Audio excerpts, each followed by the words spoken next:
You should know that when I got the call from the publisher regarding a translation of Don Quixote, I asked him if he had the right Grossman, because I did Latin American contemporary writers. And when we had agreed that, in fact, I was the Grossman he wanted, I had to deal with my absolute terror at taking on this book. It was terror and huge excitement. Before I get into that, I have read only one translation into English. There have been, I think, at least 20, starting with the very first one in 1611 by Thomas Shelton, on up to a British one by someone named Cunningham, I think, which came out the year before mine did, which was 2003, so this one came out in 2001 or 2002. When I was a teenager, I had read Samuel Putnam's translation, which I think was first published in 1949, 1950, sometime like that. Since then, I had read Don Quixote a good number of times, I think 10 approximately, but it was always in Spanish. I read it as a student and I read it then as a teacher.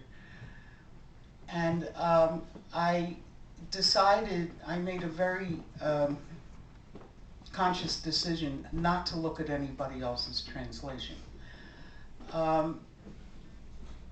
Then it took me roughly 2 years to do the book of working what the kids call 24/7. I mean, I really was working 7 days a week, lots of hours each day. After the first year, when I had part one finished, I thought, well, my kids had left a couple of translations in the house that they had left over from school. They moved out and left their school books behind to grace my bookshelves.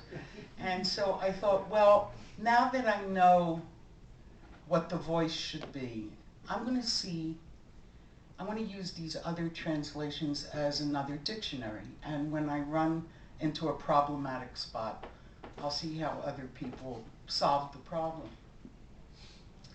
Well, it turned out that every time I had a problem, I discovered that the other two translators disagreed with each other and had entirely different translations. So the answer to that lovely question is, despite the dynasty of translation, I really don't know anything about it.